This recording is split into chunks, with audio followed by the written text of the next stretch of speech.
So Cameron, where are we going right now? We're going to the movie theater to see Across the Spider-Verse. After we get out of traffic. Yeah. So what are you hoping this movie is going to be? Good. Like, I think it's just going to be a good movie. I've seen a lot of stuff about people talking about, like, oh, this Spider-Man's from this Spider-Man's from this, and I know nothing about any of that. I don't care. But, yeah. I mean, I don't really either. I think it's interesting that they've actually pulled from a lot of different sources and made it work, but I don't know any of that stuff, so maybe I'll find it cool. I don't know. My question is, how are they gonna make a Marvel movie about the multiverse interesting again? Because Doctor Strange sure wasn't interesting. I don't know if that's like an unpopular opinion or something, but that movie is very mid. I feel like all the stuff we keep seeing from the trailer is just like a one, like, 10, 15-minute part of it with, like, Miles running from all the Spider-Man, and I think that's all they've really shown. Excellent. And from a 2-hour, 20-minute movie, it feels like there's so much that we haven't seen yet, and it's honestly incredibly intriguing. Yes. To see what they have to show. My question, I've heard this, I like reading like reviews and like Letterboxd. I use Letterboxd. I have heard that this movie does exactly what Dune Part 1 did. And I don't know what that means, what that is. I wasn't asking you. Cool. So I'm wondering how bad the cliffhanger is going to be. Because I know there's a part 2, yeah, which is apparently coming out in like 9 months. I've seen so many things saying, like, I cannot wait for April 2024. It's March 2024. March, whatever. It's probably gonna get delayed. I mean, they delayed this movie by like a whole year. It's supposed to come out October last year. I mean, let's hope not, but who knows? I hope it gets delayed because I don't know what they added to this movie after delaying it for like 10 months. I don't know what they added to this movie. Yeah, I don't know. They just must have added a lot. But I guess we'll see when the time comes, won't we? Yep. So, is that it? I think that is it. See you guys after the movie. We just got back from watching Across the Spider-Verse. 2 hours and 20 minutes later. Yep. I thought it was really good. I thought it was more than really good. I thought it was really excellent. I have now of the opinion that I think Beyond the Spider-Verse will be the best thing probably ever. If it comes out. Probably. See, the people that we were with, because we went with some other people, they were like, we didn't know it was going to be a cliffhanger movie, all that stuff, saying that it wasn't as great because it was a cliffhanger thing. I guess they were expecting like a 5-hour movie. I don't know. Because, I mean, they showed from the start that it was going to be a 2-parter, considering it's Across the Spider-Verse Part 1 at the beginning. So, I mean, it was obvious and, like, pretty well known, I thought, that it was going to be a cliffhanger movie. And, I mean, I think they did it well. They talked about how, like, oh, there was too much just running around. I think that built the world and kind of, like, made it seem more, like, real, I guess. Because with the chase scene... There's a lot of world building. Because with Nueva York, it just showed, like, the giant building that all the Spider-Men were in, and then just some random little clumps of buildings here and there. Then once he broke through the floor, then it was a whole, like, underground city. And I think that built on the world that was more. I think we were given the best case scenario for what a Part 1 cliffhanger could have been. Like, it could have been a lot worse. It is a little disappointing, which is why this movie is like a 5 out of 5 for me. I would give it about a 9 out of 10. But, like, yeah, it's a little disappointing, but, like, I think we were given the best thing we could have gotten. Yeah. I can't imagine how it would have gotten better.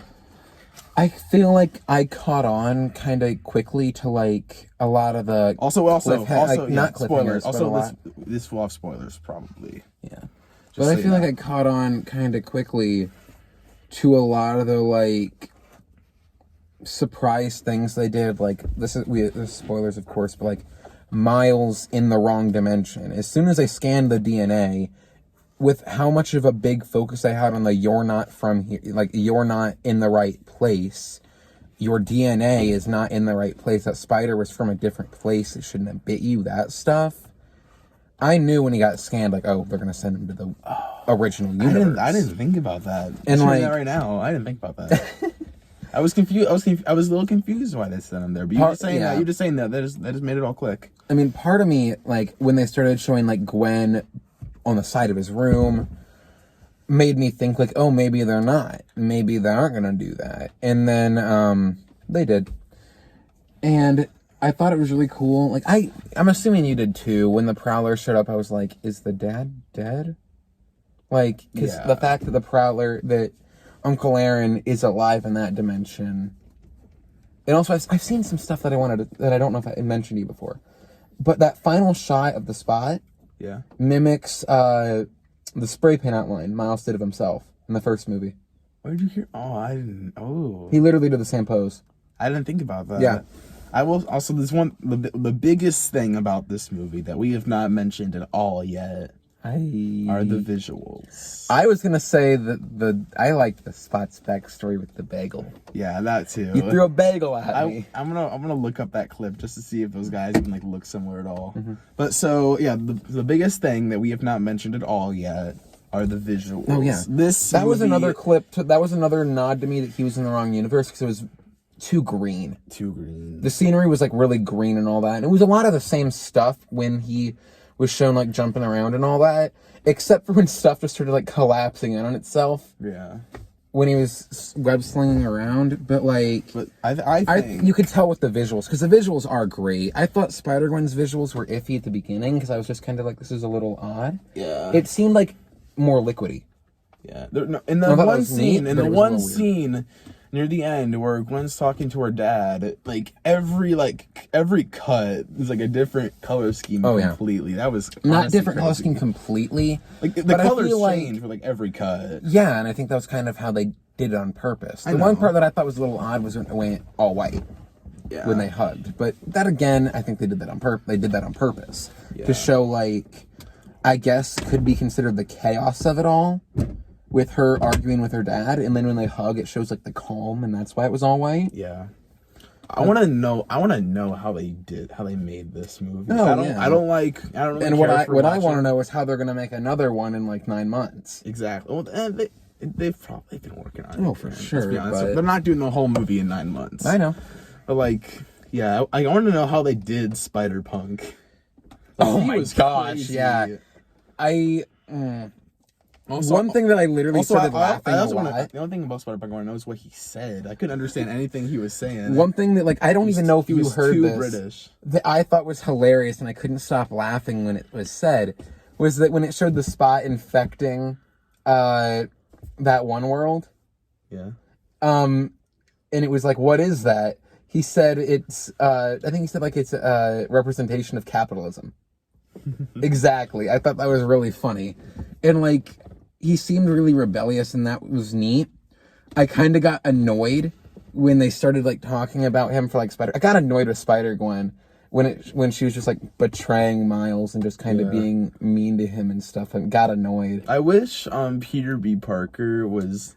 I wish he was more important, because it feels because for a lot of the movie, like, he was really important in the first one, but for most of the movie, most of the movie that he was in, I felt like he was just kind of there. Oh, yeah. He was in the first movie. See, I feel like they're gonna definitely make him more in the third one. Yeah. And I was a little like, dang it, when they didn't show, like, Spider-Ham and Spider-Man Noir. But I think it's really cool that just, like, they made an emphasis on they will be in the next one. Well, yeah. Which, thinking about that, this next movie is gonna be like 3.5 hours, and I'm so hyped. I hope that this is the longest movie ever. The only thing that was going through my head at the very end of that movie was that one review clip for Spider-Man Miles Morales for the PS4, where he said that it showed the exaggerated swagger of a black teen. Yeah. And that thought was just in my head the whole time. He does that pose in Into the Spider-Verse. Oh yeah, I know, I saw it. At the end. And I like how they pointed out video game Spider-Man. Yeah, well, they pointed out a lot of Spider-Man. Oh yeah, and I loved the live action stuff, like live action Prowler. We never actually saw him in the Prowler suit in Homecoming first. Yeah. And second off, showing part of the Andrew Garfield stuff. And mentioning Tom Holland Spider-Man. Yeah, and the mention of that. That stuff felt like a little bit of a response to, like, I think No Way Home. I wonder if those were in there when before No Way Home came out. I imagine they've been working on this ever since Into the Spider-Verse came out. So I wonder if they just threw that in because of how well No Way Home did. I think seeing Uncle Ben dead from the first one in the back and like off to the side in the back corner is really cool. Yeah. Like the death scene when they talked about like the canon events. The problem is that we're trying to rush ourselves along here, so we don't have much time to make this review. But this is the longest movie we've talked about so far on this show. I will be definitely thinking about this for a while. Actually, still. no, yeah. But oh my gosh, there's a lot to go over, and we still much more we could talk about. I got really like I know I've already said this. I got really annoyed with Spider-Gwen, like everything when she was just doing Miles dirty, because I think he definitely deserved it, and I could tell. I felt frustrated when they talked about like when the Indian Spider-Man said like I've been part of it for 6 months, and Miles like 6 months, that's it. Like this, I thought this movie was a little less funny than Into the Spider-Verse. I think that's like the consensus, but yeah, I think that's the consensus, and that's the same for me. See, one thing that I really liked a lot of the Spider-Man shown in it. Yeah. There were some that, because I don't read the comics, I don't do any of that stuff. All I know is like the movies, and I haven't played the games, that I've seen some stuff on the games. Yeah. But I like just how many Spider-Men they had there, and I'm gonna assume all of them actually exist outside of the film. They could be making up some. Like there were so many. I don't think Tyrannosaurus Rex Spider-Man exists. I doubt that. I guess there's a chance. I think all of them probably existed because Spider-Man was Marvel's first like characters. They probably did a lot and made a lot. Yeah. And I'm assuming that the Spider-Verse is like a plot point they've already had. It is. So in the comics, I'm assuming they've had a lot of these characters from the comics.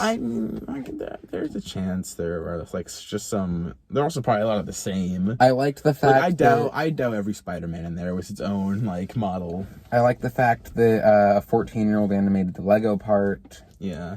I liked how, and I saw this from Instagram, the part that I'm about to say. Yeah, I could tell that was I could tell the Lego part was like stop motion. Oh yeah. Yeah. But I could tell like one thing that I liked, and I saw it on Instagram, was like the MCU Earth 616 is actually like 4999 or something, and then Miguel said like Doctor Strange and that nerd from Earth 4999. And I thought that was really cool because it would actually go to like what it actually is. Yeah. But again, I've heard that from Instagram. But So overall, what would you give Spider-Man Across the Spider-Verse? I've done this for the other two, and I'm going to do it for this one too, because I genuinely really enjoyed it, and I was smiling the whole time. It was a 10 out of 10. It's your third 10. I just said it. I just said it was my third 10. 3 of the show, this is your third 10. I would give this movie a 9 out of 10. Yep. There was just a couple things I agreed with everyone with actually the audio was sometimes a little hard to understand, especially over the music, especially with Spider-Punk. Maybe they didn't maybe I was wrong. Maybe they said they were, because I know I heard something about them sending out like new versions of the movie that mixes the music better because it overshadowed dialogue sometimes. Yeah, So maybe that was the one they haven't like. I don't know. They couldn't have done that quickly. The movie's only been out for like 10 days. I know. I heard maybe it was like on the 18th or something. I thought it was the 8th, but maybe it's like the 18th. Yeah. They're sending out a new mix of it because of dialogue being overshadowed by music. I know. I liked how the ending cliffhangered with Miles as the Prowler. Yeah. But it's hard. I don't think this will be anyone's favorite movie in this trilogy. Cause most people prefer the original. Like, when has ever is like a second movie in a trilogy been the best one? I don't know. I think this one was really, really good. I think it was probably better than Into, but people probably like Into. It's the problem with the second movie. It has to. The third movie's gonna happen. It kind of has to like. Oh yeah. The stakes aren't going to be as high as the third one if you know the third one is happening. Like, you're not going to care about it as much. If there was an after credit scene, we missed it, so I might just have to look that up on my phone. Yeah. I gotta run. We both gotta run. Okay. Because we're busy people. We'll see you guys in the next episode when we go see Asteroid City. Maybe. Bye.